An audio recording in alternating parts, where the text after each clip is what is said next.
same impact. So with our students, every trustee makes a difference. So although this is being voted on by the voters, one, it is of the utmost importance to all of our district residents. As a clarification, and this is a sort of disclaimer, the PTA is a non-partisan organization.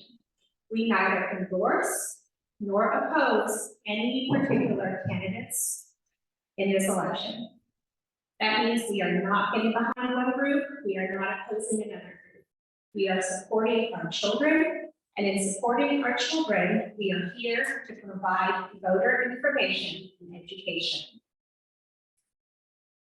The main purpose of our forum is to foster civil discourse.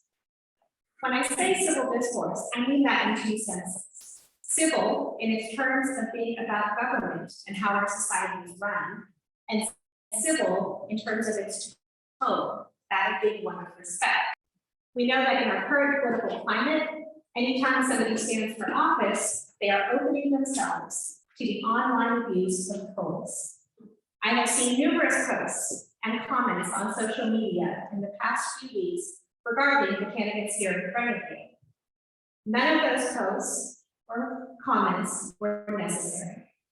To the individuals who make those comments and who make those posts, I ask you, are you furthering the cause of education for our children, or are you simply seeking attention from behind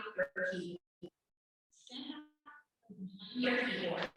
Step up to the table, to the podium, wherever it needs to be, and make your communications, make your voices heard in a manner that will foster discussion, that will move our children's education forward. We are not here to validate attention seekers. We are not here to make people feel better about themselves when they are old enough to know better. We are here to help our children in our district achieve their highest potential. We can disagree on the pathways we take. We can disagree on the methods we use to get there. But in the end, we are adults, and we need to show our children that even if we disagree, we can compromise to make the best pathway forward for them.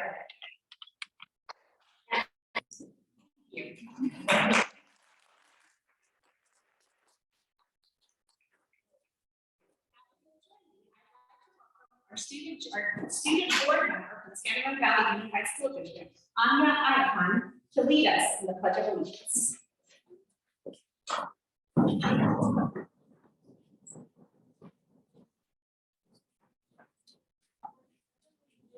To the flag of the United States of America, and to the republic for which it stands, one nation, under God, indivisible, with liberty and justice for all. Thank you so much, Anya. So with that, I'd like to welcome our member, who's a senior at Monte Vista High School and board member on the California Board of PTAs. Our member to say a few words on the importance of this election from the student perspective.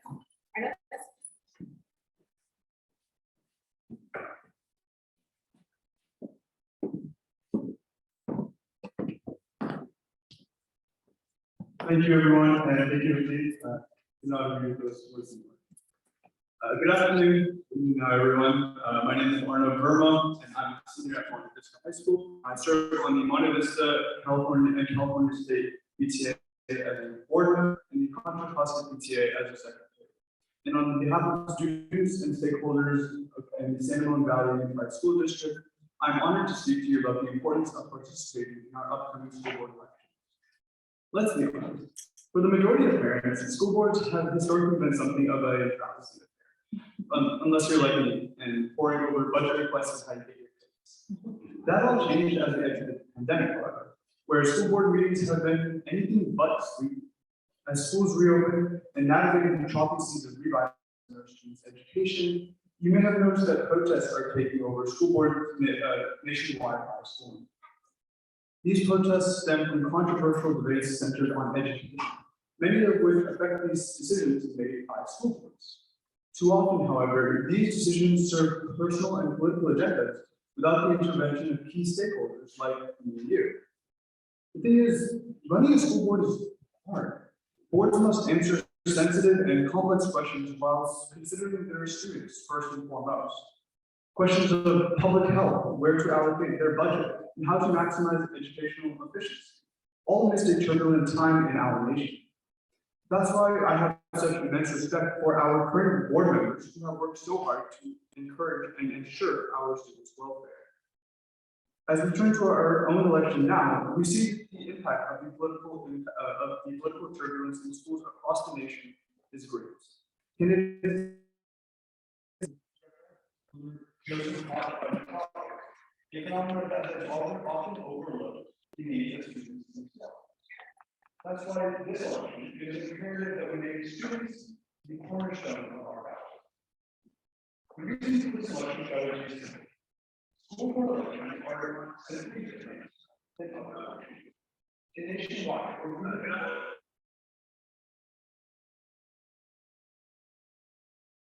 voters lean on candidates and their own political affiliations to help make their decisions. Familiarity and turnout margins create expected and accepted outcomes. School board elections are fundamentally different. Contra Costa turnout for gubernatorial elections is upwards of 30%. The national average for a school board election is 5 to 10.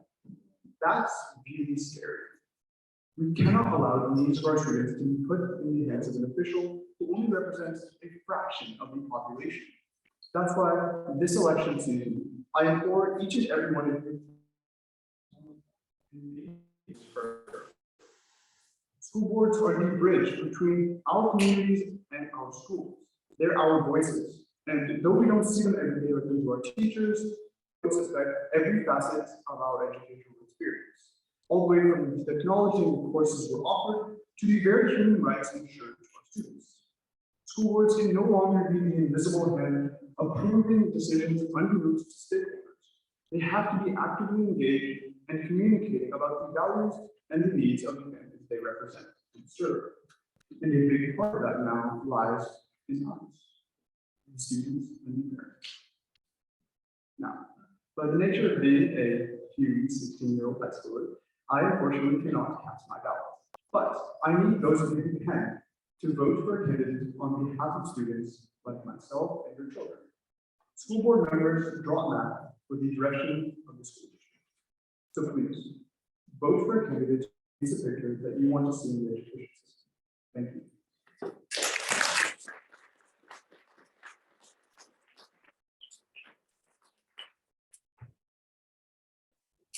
I'm going to introduce our moderator now. She's an amazing woman. I'm so excited to have her. Her name is Ann Flynn. She is a past president of the League of Women Voters. She served on the Walnut Creek School District Board of Governors for 2 terms, and she retired from the U.S. State Department as a Foreign Service Officer, possibly my dream job. Ann has been a moderator for many election cycles in the Contra Costa area, and she considers school board races to be the most important races in our area because of the impact they have on our children and on our future. With that, Ann. Thank you very much, Bethany. Good evening and welcome to today's event. As Rodney said, I am Ann Flynn and the League of Women Voters of Diablo Valley. We have some brochures out in the lobby if you want to find out more about the league. And thank you for joining us this evening. This forum is sponsored by the San Ramon Valley Council of PTAs to present candidates running for the San Ramon Valley Unified School District's Area 1. There is 1 open seat and 3 candidates. So the candidates participating tonight are for the audience here in the theater, starting here to my left is Jerome Pendel and Michelle Peterson and Jesse Van Zee. The League is a nonpartisan organization that does not support or oppose any candidate. We are here tonight as part of our key mission to educate and inform voters. As your moderator, I neither live nor vote in this district. The forum is being recorded.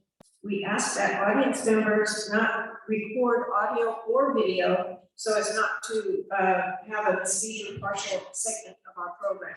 So at this moment, please silence your cell phones.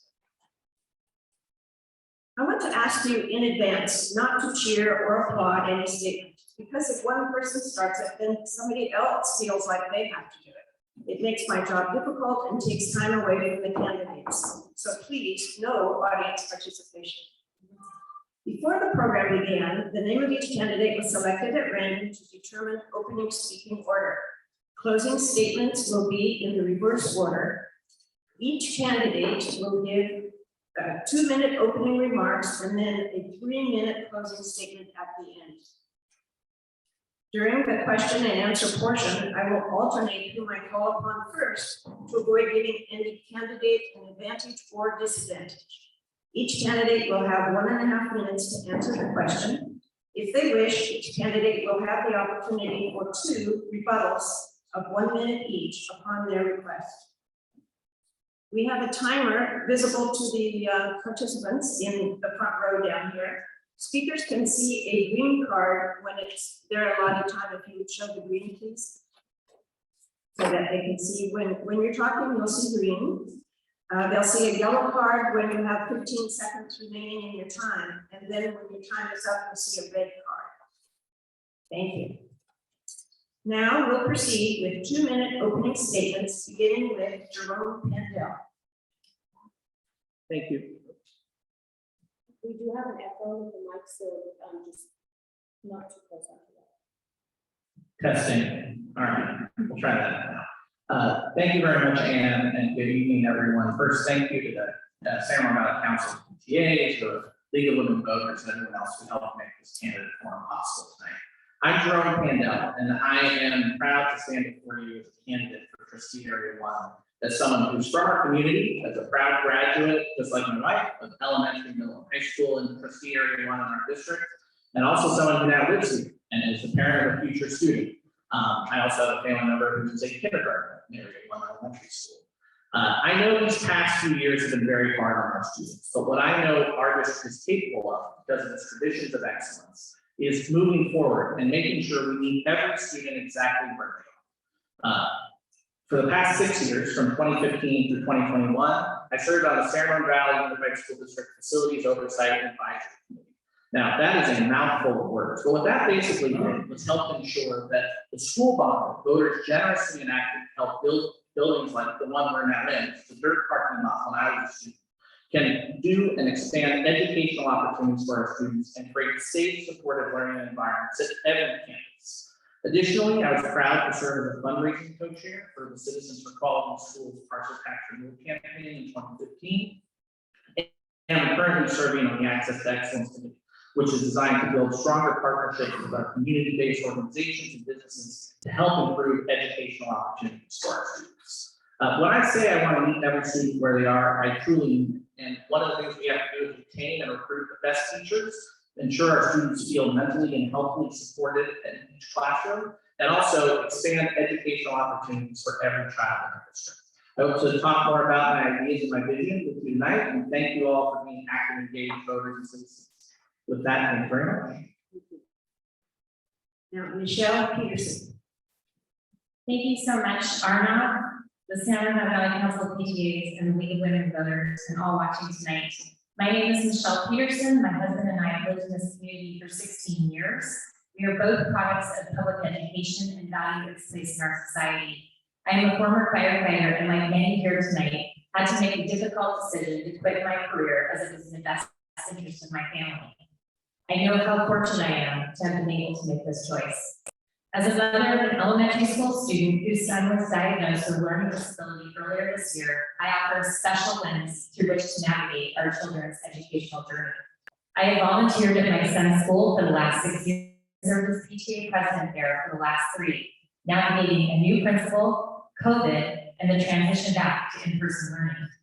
During this time, I always made my decisions with the best interests of the parents, teachers, and the school community in mind.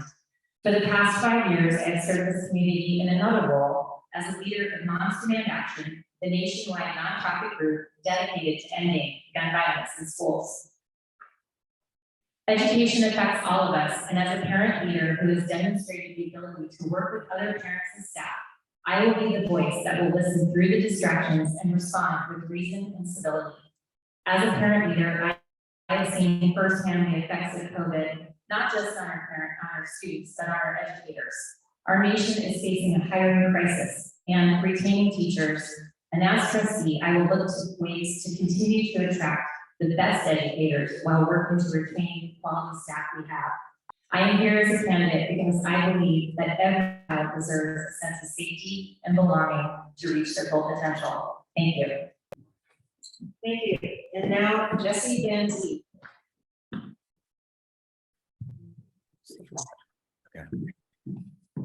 Good evening. My name is Jesse Van Zee. That's a little.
The audience might want the mic, but please. Even with the echo.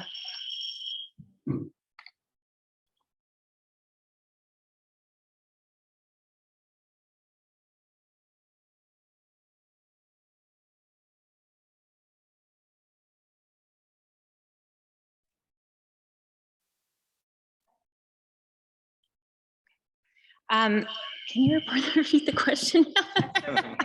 I'm sorry. I'm wondering if we just project. Audience, can I see hands? Are you able to hear me? No. Okay, that was an idea.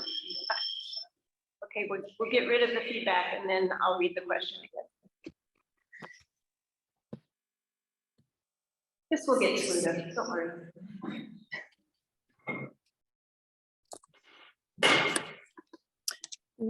The request has been made that the other two candidates redo their opening statement because they could not be heard. So we want to start again.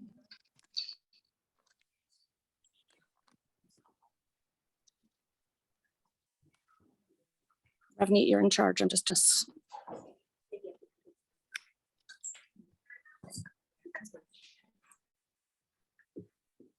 So was that somebody, theater audience didn't hear it or the Zoom audience? Okay. The Zoom audience have those video security of the opening statements, so we're gonna record those later at the program so that the theater audience has courtesy and their presence. So we'll continue with the live program and we'll pre-record the opening statements at the end. Okay, so now we have question number one. The first one to answer will be Michelle Peterson, and the question is, what is one thing the current school board does well, and how will you contribute to that work to make it even better? So one of the things that I think that the school board does really well is it helps to set district vision and goals. And I really concur, like the direction that our school is going and our district is going in the Access to Excellence program that has been rolled out this past year. I think that they do a really good job with that. So that's where I would stay. Thank you very much. We can't hear. We can't hear. No. All right, I'll try that again. Is that better? I'm so sorry. We'll work through this by the time we're done. I was saying that I believe that the school board works really well with the district in setting vision and goals. And I'm really proud of the path to academic excellence and the strategic initiatives that have been put forth by our district and led by our superintendent, Dr. Loy. Thank you very much, Mr. Van Zee. All right, yeah, thank you. Yeah, you did get a chance to get it right. I think running a school board has to be incredibly hard. You're trying to hear all the voices, you're trying to understand what people are doing, and then you have to make a decision at the end of the day. We had the opportunity to meet with Dr. Loy and the rest of the district office and understand a little bit more about what our roles and responsibilities would be as a board member. My responsibility as a board member is to hear each voice in the community and make sure that I'm taking your voice and informing the district and informing the board and working with fellow board members to make sure that we're understanding everything that the district needs. Even though I'm running for Area 1, I'm running for this entire district. I'm running for a voice for parents to be back on the Board of Education. I'm running for students, and I'm running for a voice in our community. And I appreciate everything that the board has done. I think it's an incredibly difficult job to hear all those voices and then try to chart a path forward. And if I'm elected on the board, I look forward to working with each and every one of you. And I see some of you here. Thank you for coming to make sure that we have the best schools that we possibly can for our kids. Thank you. Now, Mr. Pandel. Should I do the unmute, Heidi? Yeah. Okay. And Michelle, All right. So one of the things that was really rewarding for me serving on the facilities committee was I got to ultimately work with three board members, Ken Mintz, Susanna Orleans, and Ms. Jennison. And one of the things I really appreciated was how they instilled in this committee, where they are ex officio members, the need to talk through issues. One of the people I work with very closely on that committee was Shelley Clark, another current trustee, and she was my vice chair for 2 of the years. I was chair of the Facilities Oversight Committee, and talking through tough issues, like, for example, how the design can fit into the cost constraints we have in the school bond, is something that I know carries over into the board, and we see it every day, no matter what happens in terms of raucous interruptions or anything like that. A lot of people think when you're an attorney, like I am, that you just like to argue all the time.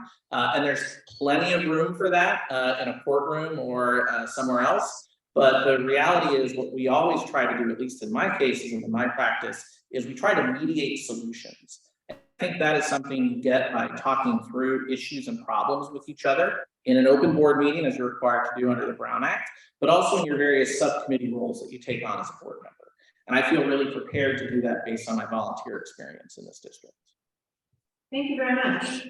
Now, our next question, we're going to start with Mr. Van Zee. We'll answer it first. Student mental health and well-being is on everyone's mind. What sources of information would you rely on to make decisions for improvements in this area? And what improvements would you make? And then you please.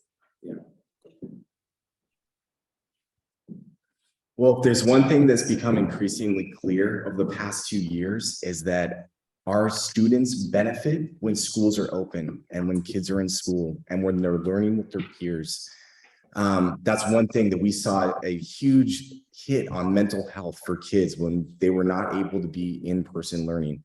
And I know that that was a hard thing to balance between the fear and some of the data coming out between county health officials and between parents. I would go directly to the source. I'd talk to the school counselors. I would ask them what they're seeing. I have many friends that are school counselors in the district, and they've told me firsthand experiences of how horrible some of the increase in depression has really happened in students. We need to serve these students. We need to make sure that they have the resources needed for that care. And we also need to make sure that we keep them in schools and in class where they belong and where they can thrive. And that's important for their social and emotional well-being. Thank you very much. Mr. Pendel? Let's switch, Mute. All right. Student mental and emotional health is something that has to be a core part of every child's learning experience from when they first enter our campuses, which pretty soon is at the pre-K level, and that program statewide is implemented here, all the way through the 12th grade experience. And one of the things I really value, in addition to the expansion of counselors at elementary school campuses that this district has undertaken, is an effort to meet students where they are.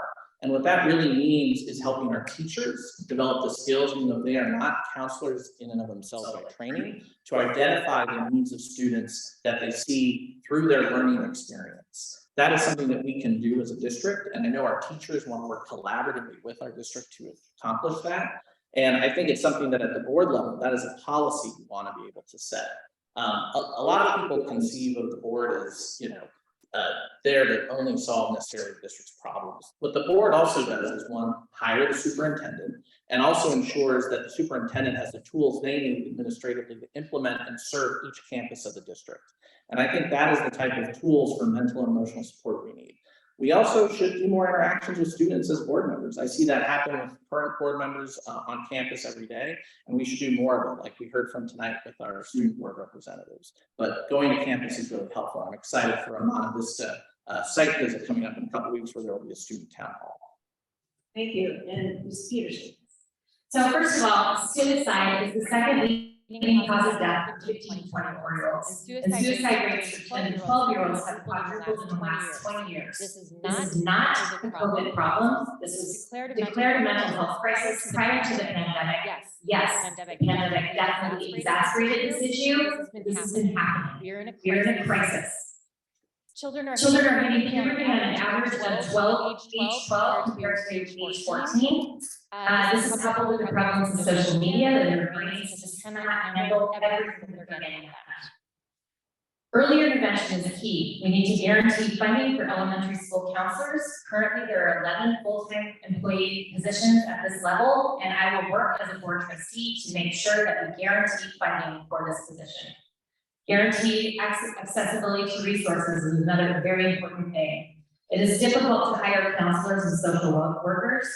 The partnership that we have with the Discovery Counseling Center is so important because they provide training facilitation to our therapists and counselors who then go out and work in our schools as skip counselors at a very low cost to no cost initiative for our schools.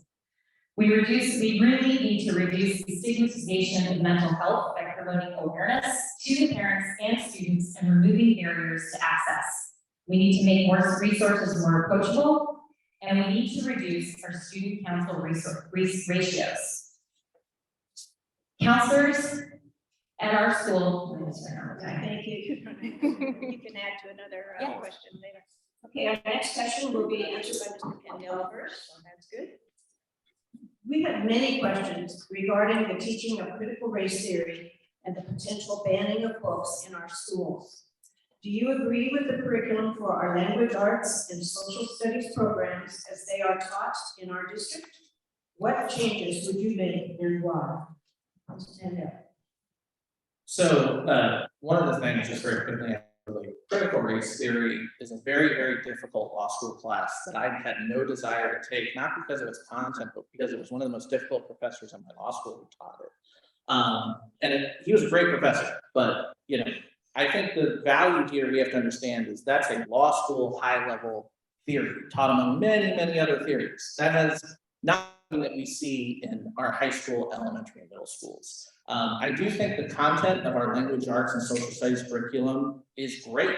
One of the reasons why it's great in our district is because we already have parent and community input in the selection process for course materials. There's new course materials that are selected by our teaching professionals. They're vetted thoroughly, they're tested with classes, and then they go through that approval process. I don't think someone at the board level should be in a position of picking and choosing content-based restrictions for what our students teach or learn. We should trust the teaching professionals we hire at both the administrative level and at the classroom level to make those decisions, because they are trusted professionals and they know the content and know what is needed to meet our state standards. Thank you very much. Mrs. Peterson? Mrs. Peterson, can you please unmute? And I should be, right? Okay, I 100% agree with Mr. Pandal that critical race theory is not taught in K through 12 schools. It is a college and above graduate level course. So thank you for clarifying that.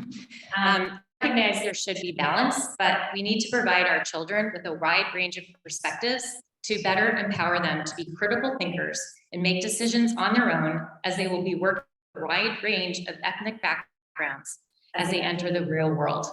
There's a process for books to be vetted by our district, as Mr. Pandel alluded to. We need to follow state law and not go against anything that could expose our district to frivolous lawsuits.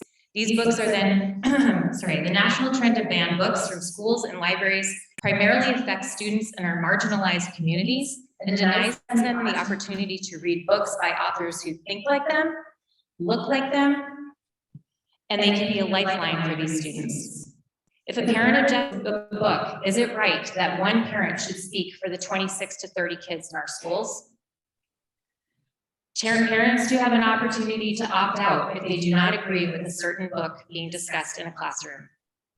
Lastly, I wanted to say that within my own personal library, I did a quick search. I found the following books to be banned: George Orwell, 1984, A Handmaid's Tale, The God of Small Things, To Kill a Mockingbird, The Hate You Give, Beloved, and I Know Why the Caged Bird Sings. I challenge all of you to go to your own libraries and look and see what is in your personal reading material that you can no longer access in other states. Thank you very much. Mr. Benzie? Excellent, yes. Do you want me to unmute? Okay. Critical race theory is a subject that is taught in law schools. However, on a broader scale, I would oppose any sort of teaching that teaches children that they are oppressed or that they're oppressors based on things that they can't control, like the color of their skin, their gender, their sexual identity. To teach kids that they're in a permanent prison is simply not kind, and I wouldn't be standing for any of that. So while we might not be teaching critical race theory, we need to make sure that we're never teaching any sort of ideology that would teach these young, innocent children that they're oppressed or that they are oppressors. We've seen this come into school districts nationally, and I, as a parent of 5 children, want to make sure that this is not something that is taught to my children. And I think parental involvement and transparency is something I stand very solidly for. The more transparent we are with our curriculum, the more parental involvement that we have in as teachers are selecting books and curriculum, the better. And the more inclusive we are of parents and teachers together, we're going to have a more unified school. And that's what we're shooting for. And that's what I'm going to lead for on the board. Thank you very much. The next question, Mrs. Peterson will answer first. The population of our district is extremely diverse, racially, socioeconomically, politically, and in terms of sexual orientation or identification. If elected, how will you ensure the different needs of all students are met? Mrs. Peterson?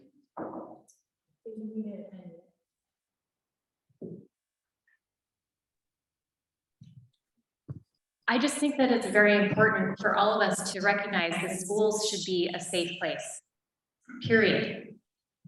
no matter the color of your skin, no matter the politics that you adhere to, as my opponent has alluded to or said, politics, our kids aren't Republicans or Democrats, they're kids, they're students.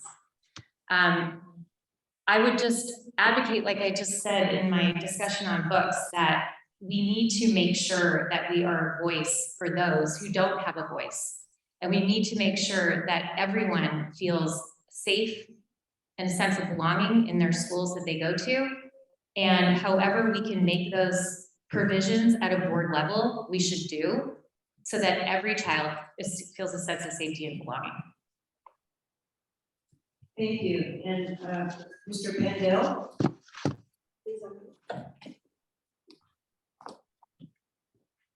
The diversity of our district and our students is a huge strength, just period in the discussion.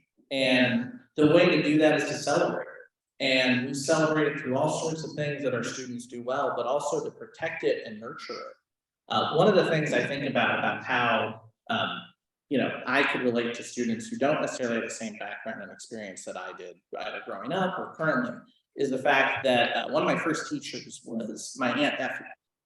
She was a teacher in San Francisco Public School District for 35 years, and she started the Chinese American Club at George Washington High School. And the reason why students went to her wasn't because, she necessarily was Chinese. They didn't have a Chinese teacher they could go to. But the reason they went to her was because she was the child of immigrants, and she spoke about that experience. And that was the same experience that they had. So relating to our students and finding commonalities in their experience and talking to them is the best way to ensure the needs of our population and its diversity is met, and celebrate it. Because that's something we should do every day. And although I agree, no kid is a Democrat or Republican, as a former member of our great speech and debate teams in this district, it's really fun when you learn how to talk and discuss things maturely with people who disagree with you. Thank you very much, Mr. Benzie. Absolutely. In the sequence down here, folks. I'm anti-bullying. There's no place for hate in our schools. Every kid who walks through our doors should be respected and affirmed and acknowledged for who they are. That being said, we also still have to respect parent values and make sure that we're not undermining those in the classroom. And I think that we can do that. I think we can both acknowledge kids and the diversity of their background and accept them and love them and make sure that there's not bullies in schools, and also still respect parents' involvement and their values. And this is the world that we live in, and it's a fine line to go across. But you know what? The reason why I send my 5 kids to school, or actually my 4 kids, soon to be 5 kids, is I'm sending them there so that they can learn to read, write, do math, learn history, learn music, learn the arts. That is why I'm sending my kids to school. I think that what we can unify around in our school district is a focus on academics, a focus on learning knowledge and skills that will be required to live in this competitive world that they're growing up into. I think we can respect all parents if we focus on academic values. Thank you. Thank you very much. Can I have a rebuttal, please? Certainly. 1 minute rebuttal for Mrs. Peterson. I don't mean this as a rebuttal. I just wanted to, just in terms of academic excellence and getting back to core academics. Yes, we need to absolutely focus on the core academics for our kids to be functional, successful adults, but the lessons that we learn cannot deprive any one gender, ethnicity, racial background from being included in those academics. 2, the fun lessons in elementary school and electives starting in middle school and growing in high school are what really engage students. To allow a space for these kids to have those fun classes like speech and debate, like mock trial, like cooking class. If you focus only on the core academics, you are then making it more difficult for kids to learn and excel in school. So thank you. And I want to also say that I've been now to several of our schools. This high school and Monte Vista High School offers such incredible diverse classes. And I'm so excited for my son to be able to go to that school. Thank you very much. Okay. It's 1 minute rebuttal. you. I absolutely agree that we have to focus on all the beautiful things that I enjoyed when I was in school, and I enjoyed doing choir. I enjoyed doing sports. I enjoyed doing all of those things.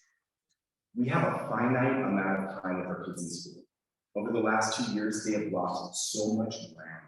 Nationally, their grade average for where kids are at has been decimated. We found that out earlier this month.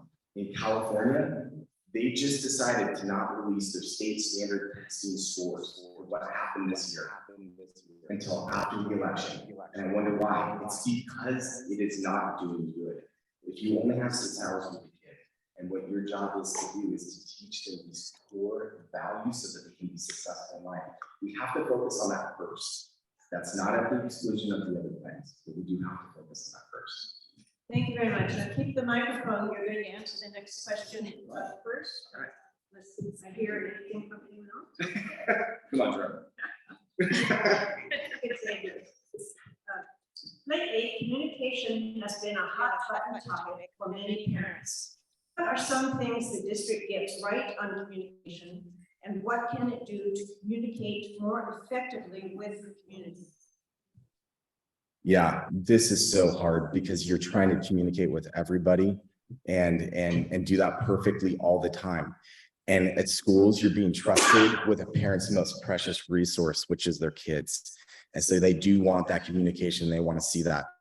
I think it's really hard. You get a lot of emails. I do think that there's maybe some way that we can look at how we make the board meetings more accessible. I know for most parents, they want to be involved, but they have no clue what's happening because it's on a Tuesday night from 7 to 9 and there was sports and there was things going in being involved. So maybe a way that we can make those points more digestible and more easily accessible, or providing additional workshops for parents to come discuss those things with the board member might be good.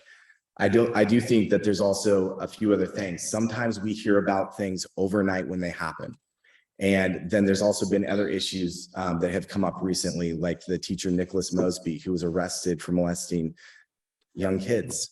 And we need to hear about that from the district and not from Mercury News. And that's something that, as a voice for the folks in the community, that I would want to work with the district to make sure that, hey, I'm hearing this, guys.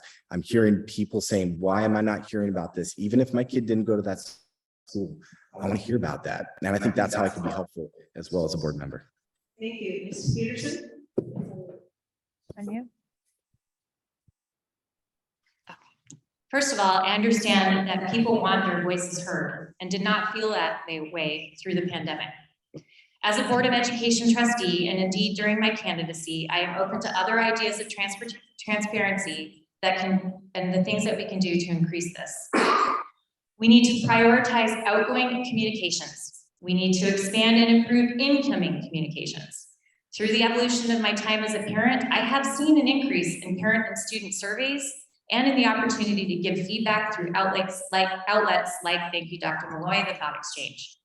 Board of Education meetings are now recorded, and I believe that we have a thank you to you for that. And our minutes are publicized in a timely manner.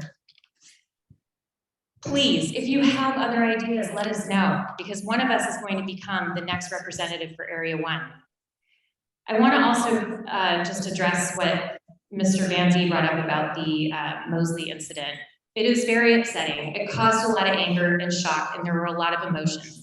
Personnel matters are not legally, we're not allowed as a district to share that. But this incident was actually a police matter that the district became informed of. Communication could have been much better, and I think that's recognized. And in every moving path forward, we will need to look at how we've reacted to things and figure out how we can do better so that our parents feel like they are getting the information that is needed. Thank you. Mr. Pendel? Thank you. Yes, 8 years ago, when I ran for school board, I did call for the broadcast at school board meetings. And I'm happy that it happens now. To that end, I would actually take it one step further. One of the things with the pandemic that we learned is that the Brown Act can be modified to allow for remote participation of the public in public meetings. And keep in mind, this is something one of us would have to convince at least two other board members to agree to. But some of our surrounding cities and school districts have continued to allow remote public comment at their board meetings. That is something that we should consider certainly doing, and it's something I'm in favor of, because it does open up the process for people to participate. I think that is one way to improve. The other thing I'd like to do, and I would say that this is something that I already see one of our board members doing right now, is doing monthly hours. You can think of those just as time for parents or any community member, because you should mind that part of the reason our schools are so great is that the 65% plus of people who have kids in our schools help vote to make them come talk to you about concerns they have. With regards to the incident, the tragic incident involving the biology teacher, I would say one of the things we should do is increase our partnerships and awareness with our district attorney's office and our law enforcement so that we become better aware of these things. But there are times when, for reasons relating to the investigation, they won't be able to share information with us, but board member, you can, as a public official, increase your partner with those entities at the leadership level. Thank you. Now, keep the microphone going to the next question first. When you look at the district's strategic directions plan, what is the most compelling part to you and why? Also, have you participated in the strategic directions planning? I have not personally participated in the strategic directions planning, although I am part of the Access to Excellence Committee, which touches on the aspects of the strategic directions. That I actually really have enjoyed the most of, and this is something that will relate back to the prior question relating to communication, is the deep learning part of the strategic direction. And one of the things we really constantly through Instagram stories and posts on the various social media platforms that are for schools and for our district are examples of that deep learning going on every day now that kids are back in school. It was also happening before too. I participated in online mock trials and things of that nature that our kids participated in and did exceptionally well at. The deep learning that we're seeing is exactly what our kids need, and that covers some of the social emotional needs they have, but it also allows them to spread their wings and really expand those. So that is something that I think is a very important aspect of the strategic direction. Thank you. And Mr. Van Zee, please. Yeah, I like Jerome. I really appreciate the deep learning and innovation. And I think one of the things that I'm hearing feedback though from folks in the community and parents is, what does deep learning mean? And they're asking things, does this mean that this is where we're focusing on academics, or what does this mean? Is this also including social emotional meaning? And it's kind of all the above. One of the things that I think it's critical to do is to set vision as a board and to do these things. I believe that we really need to encourage parents to see all the ways they're focusing on bolstering their children's academics in math, science, reading, and writing, and how that's working, and how we can do that at the same time while elevating the student, while encouraging them, while providing inclusivity for them as well. And I think that that's definitely hands down one of my favorite parts of the overall initiatives. Thank you. Mrs. Peterson.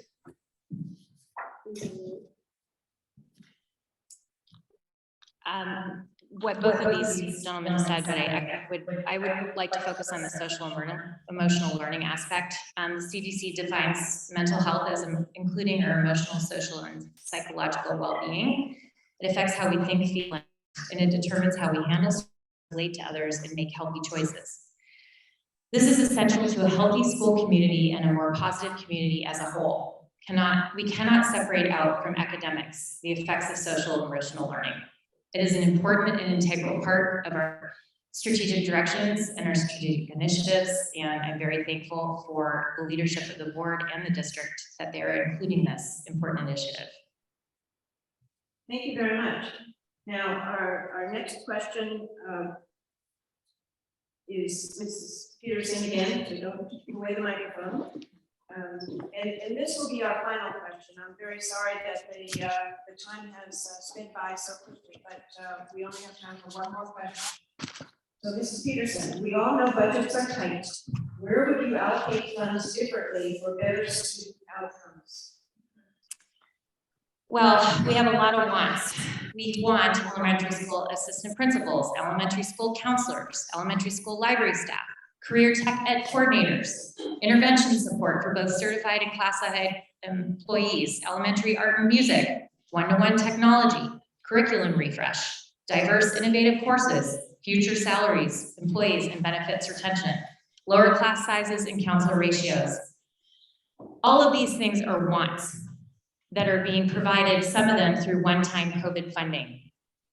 If we advocate to increase the base grant funding from an average daily allowance, or sorry, average daily attendance to our enrollment numbers, that will give us an extra 25 million dollars to our budget. That can then help fund these things that we want. Overall, the state of California spends 40 to 50% of our state budget on education, but gives less to schools per pupil than other states. The San Ramon Valley Unified School District does not get much money from the state formula as other surrounding districts per pupil. We spend $8,862, Dublin $1,212, and Mount Diablo $9,507. Roughly 80% of the district's money goes towards people costs. Our people and our teachers and our educators are incredibly important, and we have to do everything that we can with our budget allowance to be able to recruit and retain the incredible educators that our district deserves. Thank you, Mr. Benzie.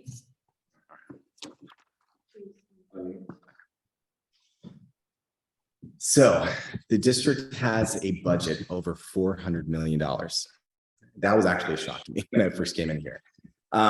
There's some issues that are coming up here in the very near future. Potential bond measures, SRVUSD negotiations, recession problems, which has proven difficulty for the district in the past. We also have an issue with declining enrollment. In 2018, we had 32,000 kids enrolled in our school. In 2022, we have 29,000 kids enrolled in our school with a projected 2% decline for the foreseeable future. What this represents is tens of millions of dollars less in funding than we currently have. So one of these issues becomes, with finite resources, where do you direct them? I would be an advocate for directing these directly into the classrooms, directly into teachers who are teaching our children, who are the boots on the ground for education, directly into programs that are helping bolster our kids in these core academic areas, so that they can live successful lives and that we can get through this. But we do have hard times coming up. You're going to need somebody who has great business acumen that can look at budgets and help work with boards that has that background. I have that background. I look at multi-million-dollar budgets every day. I feel very confident doing that. Thank you. Thank you, and Mr. Pendel.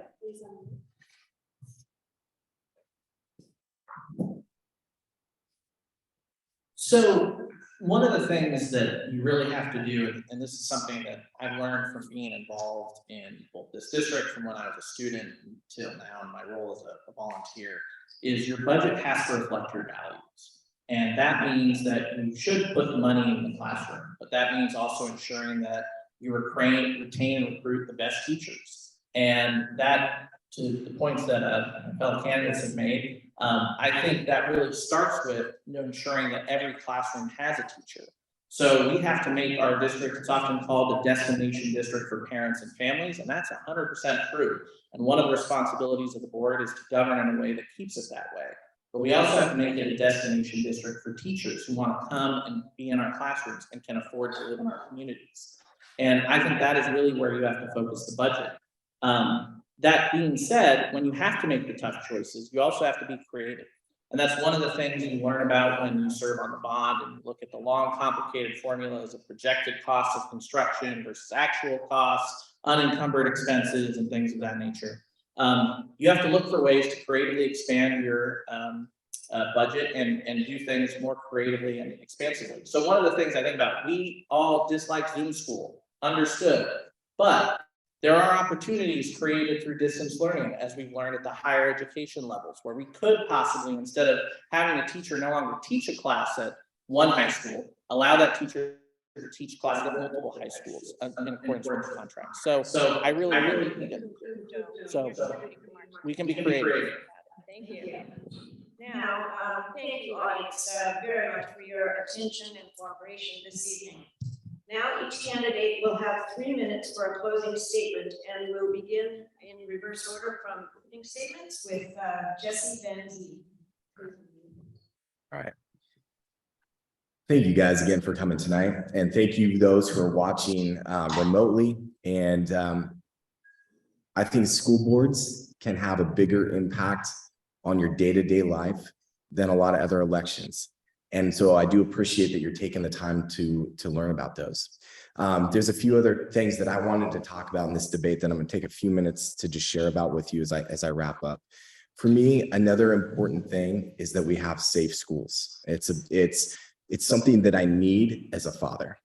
It's something that is very important to me. It's not just a talking point on my platform, but something that I need. Some of the things that I'd like to make sure that we have is our school resource officers. I want to make sure that we keep funding those programs at our school. I've never been in the defund camp. I never will be. I remember as a high school student having this school resource officer as part of our campus. They were a part of our healthy campus life. We knew their first name, they knew ours. We mingled with them at lunch, and sometimes they even came to our football games. So I want to make sure that we have those resource officers funded, because I think it's critical for our student safety. When you need somebody on site, you don't need them 5 minutes away. You need them 5 seconds away. And as a father, I want to make sure that those things are continued to be funded and expanded if necessary. The other thing I want to do in regards to school safety is I want to make sure that we could find some funding to work with outside agencies to evaluate our school sites. Most of our school sites are actually modern, and they've been modernized from a school safety standpoint. But I want to make sure that our kids are the most protected from internal and external threats while they're on our campus. And that's a big important thing that I want to achieve. And I want to make everything we possibly can. If there ever were something, we could look back and know we did everything that we can. Again, I think you've heard it a lot. I want us to focus on core academics. I want us to get the politics out of the classroom, because I think that is our path back to inclusivity. I think the more ideologically we get in schools, the less inclusive they get, because we're gonna have political divides. Yet we can all come together to know that we want our kids to succeed academically. And I just thank you so much for coming again tonight. I look forward to talking to you more in the future. And I'll pass off the mic now. Thank you. Mrs. Peterson, Michelle, please. Unmuted.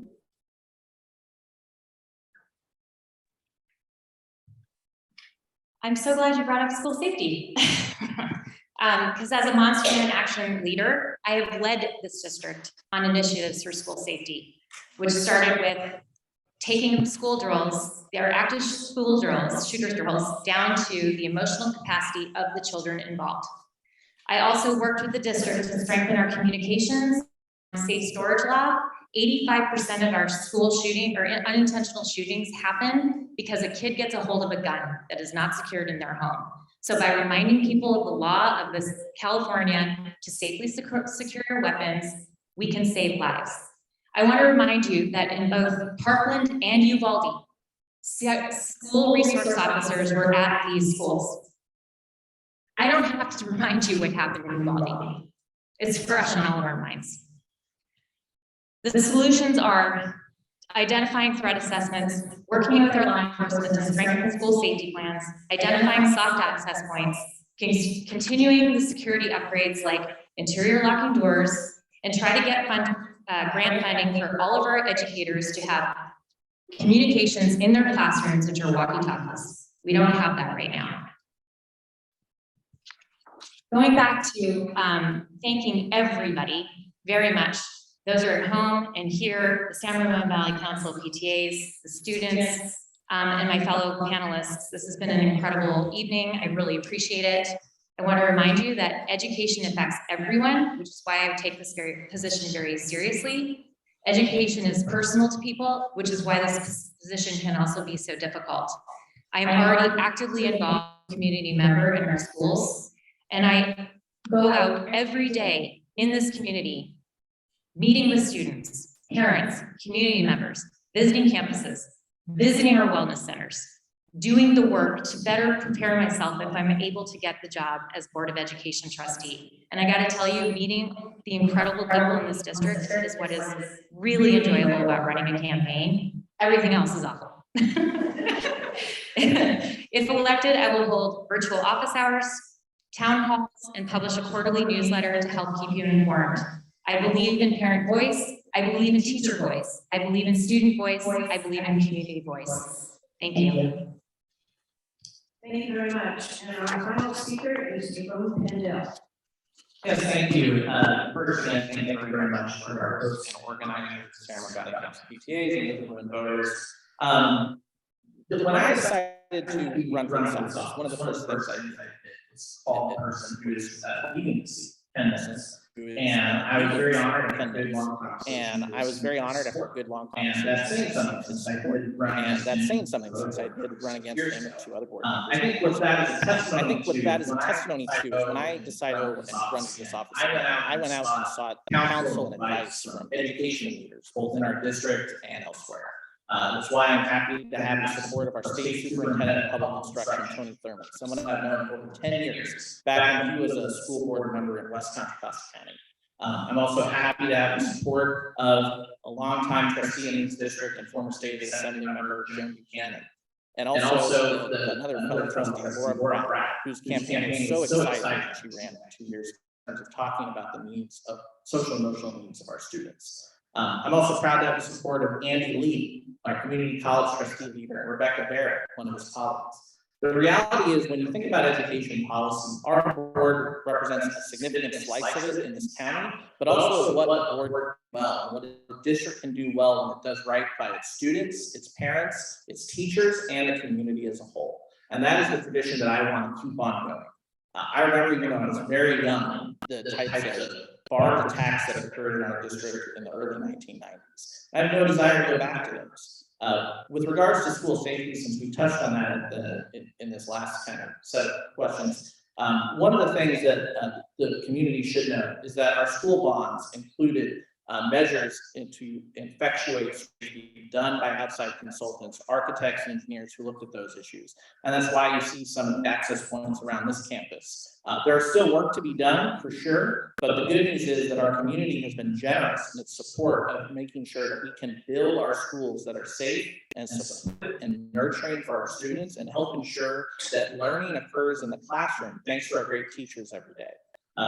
There's talk a lot about special interests and money and all of that. Yeah, the campaign to money in order to fundraise and to succeed. But I'm really proud of the fact that I have endorsement of the San Ramon Valley Association, the teachers in our classroom. They taught me, they taught my wife, they taught my brother-in-law, Todd, a special needs student who lives on his own and does great work now on his own. They've taught hundreds of thousands of students over the many years they've all served our district. And they should be applauded. And I'm proud to work with them and support them. And I'll also gladly sit down with them and they want to talk about the needs of our students, along with any other members of our community. So with that, I respectfully ask for your vote. Thank you very much. These are your 3 candidates for Area 1 of the San Ramon Valley Unified School District. Thank you for your participation in the democratic process this evening. For further information on the candidates, issues, and voting, please refer to voteedge.org, which is the League of Women Voters website for voting information. And be sure to vote on November 8th or earlier. Now I'll return the program to your district PTA's Ravi. Thank you so much for coming tonight, for listening, for paying attention, for being a member of the conversation regarding our children. This is one of the most important elections that we will face for our children. It's important that all of us take that responsibility and treat it with the respect that it deserves. Thank you to our candidates for being with us tonight and for sharing your ideas. Thank you to our audience members. Thank you most of all to Ms. Flynn for moderating and being with us here tonight. We appreciate everybody's attention and their patience with us as we went through some of our difficulties. And we know that when we go out to vote, we hope you will remember what you did here tonight. Thank you so much.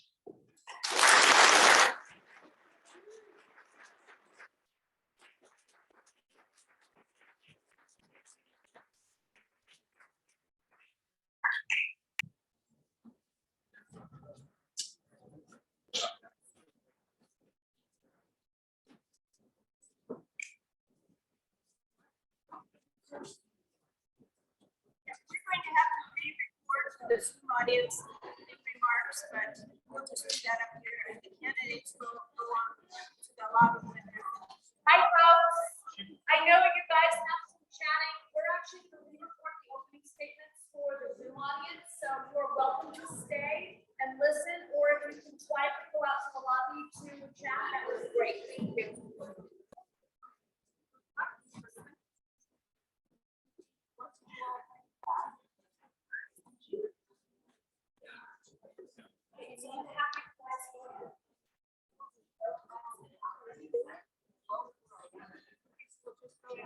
Folks, if you could please.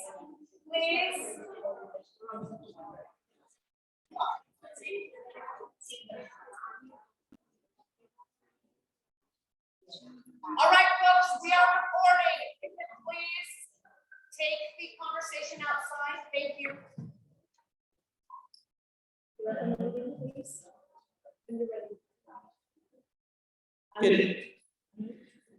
Good evening, everyone. My name is Jerome Candell, and I'm an Alamo resident and candidate for Trustee Area 1 on the San Ramon Valley Board of Education.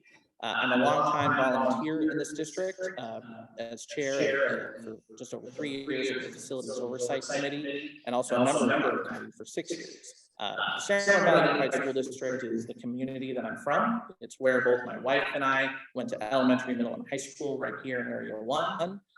My son will be a student in a few short years at our district schools, and it's also the place that we call home now. One of the things I'm really proud of is my involvement as a parent volunteer. And that means, in addition to my service on the Facilities Oversight Committee, I also was fundraising co-chair for the Citizens for Quality Schools initiative, renew the parcel tax, which voters so generously gave our schools to help ensure we recruit and retain the best teachers. I'm also currently on the district's Access to Excellence Committee, which is designed to build and expand partnerships with community organizations and businesses to provide more opportunities for our students. I want to collaborate with parents, teachers, students, and all of our community stakeholders to ensure we provide the best possible education and build on the traditions of excellence in our school district. And to that end, I want to listen to you. If I'm elected, I'll hold monthly office hours to do so. I hope you learn more about tonight from what I say about my positions and my vision for our district. With that, ask for your vote.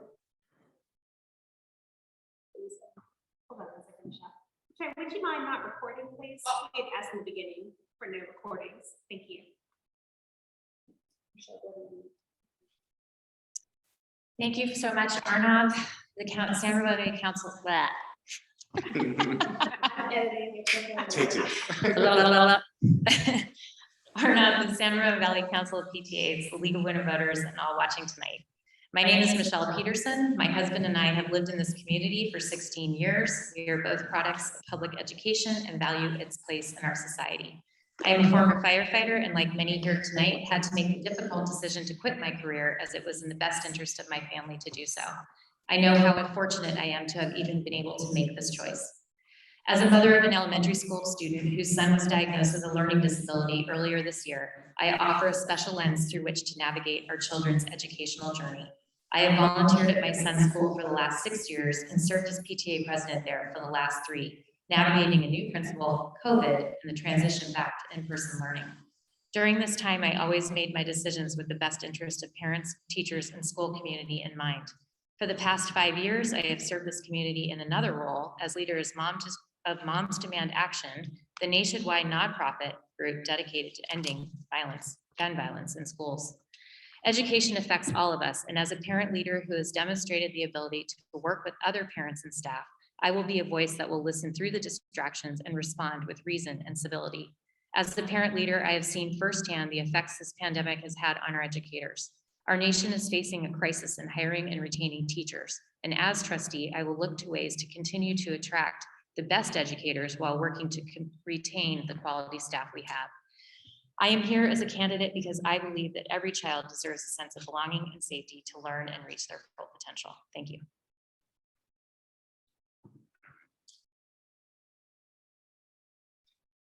Good evening. My name is Jesse Van Zee, and I'm running for school board in Area 1. And I want to thank the PTA and the League of Women Voters for putting this event on here tonight.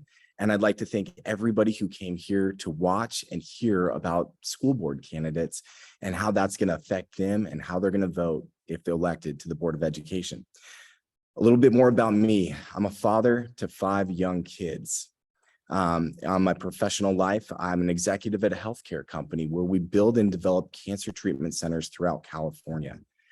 On my personal life, I enjoy being the president of a nonprofit service organization that works with our local schools to do service projects on campus, as well as do fundraising. It's called Monterey Dads Club, and it's a group of dads that get together to serve our local school. My wife and I, we moved to San Ramon Valley so that we could participate in these amazing schools. And we have a history of really great schools. And yet I acknowledge that the future is not guaranteed for our schools, and we must chart a course there. One thing I've noticed is I've started to see nationally and locally, politics are creeping their way into education, and ideology is starting to replace education. The school board seat is a nonpartisan seat, and it's nonpartisan on purpose. And I want to make sure it stays that way. I want to make sure that when I'm up there hearing teachers and students and parents and unions in the community, that they all have an equal voice, which is why I said at the very beginning, no dollars and no endorsements from special interest groups, no dollars and no endorsements from politicians or politically affiliated parties. It's not because I'm against those, but it's because I want you to know when I make a decision that I've made it because I feel like it is the best way forward. You shouldn't have to second guess that. And I'm the only candidate on this stage tonight who is taking that commitment and not taking dollars or endorsements, because I don't believe we have Republican kids or Democrat kids or independent kids. I believe we simply have kids who deserve the best education they can get. Thank you. Right.